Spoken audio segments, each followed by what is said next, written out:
practically. I have Vibha Kagzi with me on the show, who is an expert when it comes to education as a whole, founder and chief education officer at ReachIvy and an MBA from the Harvard Business School, who is always up there guiding students at institutions and on their way forward. Welcome, Vibha. Hey Riya, how are you doing? All good. So what are you going to talk about today? So Riya, I'm seeing two major trends in the way careers are panning out. Right. One is for institutions. Now we're dealing with this whole phenomenon called the millennials. Mm-hmm. So I was hoping we could cover, things that concerning companies regarding millennials.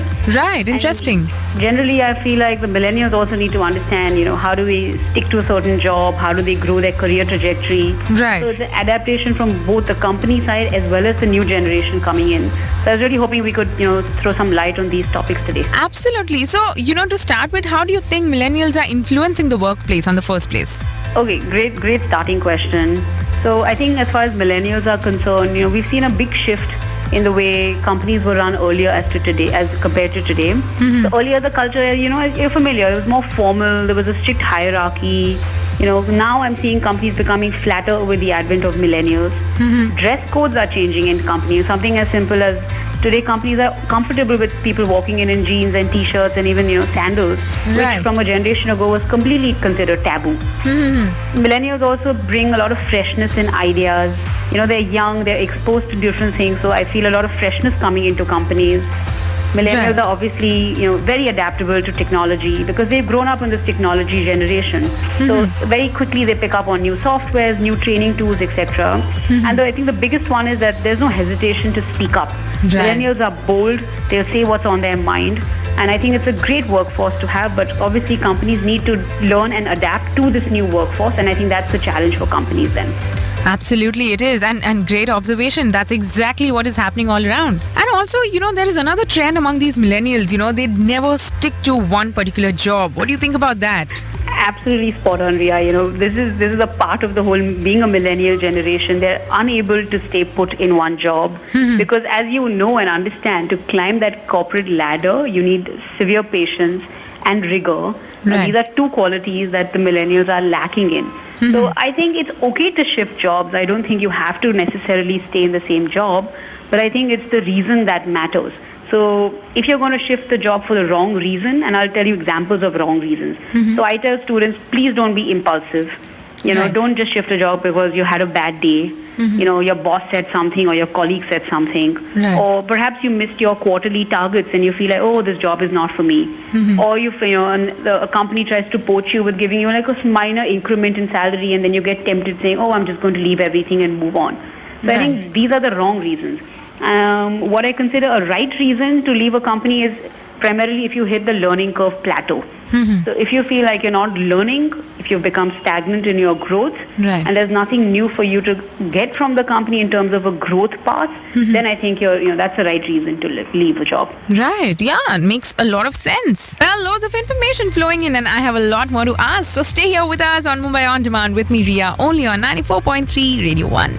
Show with me, and we are talking about how millennials really make a difference at workplace. Vibha, what do you also think about the importance of upskilling? Does it really help in your career growth? Yeah, I think, Riya, upskilling today is not a luxury. It's not something that's an add-on. It's become a necessity. For all of us to successfully grow and thrive in our careers, we must continue to upskill. The world is changing. Technology has come in. It's very important to not be stagnant in whatever we are doing. Right. So please upskill, become a master of your domain. Right. And I recommend, a quick way to do this is every week keep aside 60 minutes just for general reading. Just go on the internet, read about what's going on in your area, what's going on in areas that are connected to your primary area. So you're aware of changing trends, because sometimes there's a trend emerging, but you're so far away from the trend because you're stuck in the nitty-gritties of your job that you might miss the trend. So allocate 60 minutes a week, and that's a quick tip. And you'll be able to just be completely at par with what's going on. But don't forget to upskill. Right. But also, we are all, like you said, read up on the internet. It's all about digital. How do we upskill digitally? So the digital world is actually working to our advantage. In this new generation, technology is enabling communication, connectivity, systems management, etc. So employees are able to benefit from this change. Now you have online courses. We have something called the MOOCs, the massively open online courses. study groups, study material. There's a plethora of resources available online. Right. I think what someone needs to do from the company's perspective, the HR team perhaps, is to curate the content available online and perhaps segment it into buckets so that the relevant person can get the information they need, because there's information overload on the internet. There's way too many courses available. So if someone can curate it for you, then you can really leverage the digital world and online courses to upskill. And sometimes it comes at no cost. Sometimes the course is available for free or very, very low cost, and you can do them from the comfort of your office or home. So the company doesn't have to let go of you for a week or a month for training. Right. The training can happen while you're very much at office during work hours, in fact. All right, Vibha is going to be with me for this entire hour with a lot more stuffs on career. So you stay tuned. This is Mumbai On Demand with me, Riyaa, only on 94.3 Radio 1. So millennials being at work. Vibha, all that you've said till now was a lot of information about the millennials, and also how it is all around them right now. But what do you also have to say when it comes to interviewing, a millennial? What is it that employers have in mind? Okay, this is a very, very key question, Riyaa, and I'll tell you as somebody who is actively engaging and interviewing millennials all the time. So, and this is something that we've researched and we've talked to other entrepreneurs as well. Right. If a company is looking at two candidates, and let's say one is very highly skilled and qualified, and the other one may be a little bit of a gap between the skill set, but in terms of values, if person B is stronger in values and lower on skills, the company will choose for someone who has higher values and will make up for the skills through in-house training, on-the-job learning, etc. So I think the millennials really need to be coming through as someone who is stable, someone with high ethics. They should be team players and they should be able to commit to jobs.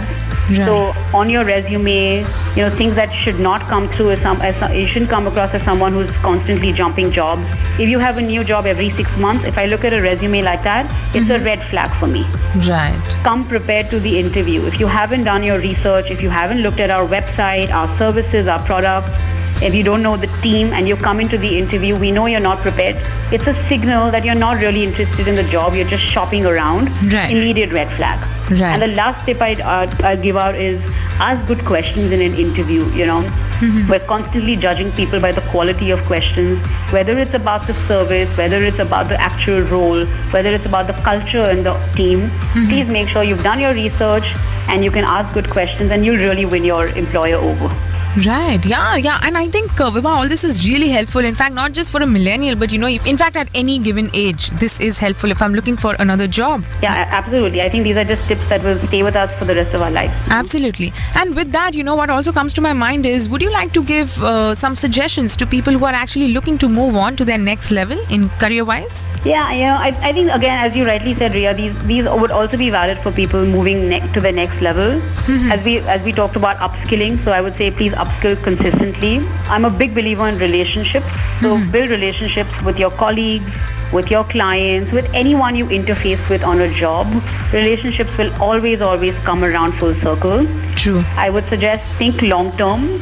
As I mentioned, don't be impulsive. Don't be a short term person. Think long term and see, where is your career trajectory going and what do you need to do to take your career to that next level. And lastly, I would say build loyalty with a company. Loyalty is always rewarded. No job is perfect. Every job is going to have its issues. If you found something that's working 80% of the time, I would say stick with the job and grow within a company, because employers are really rewarding and valuing loyalty.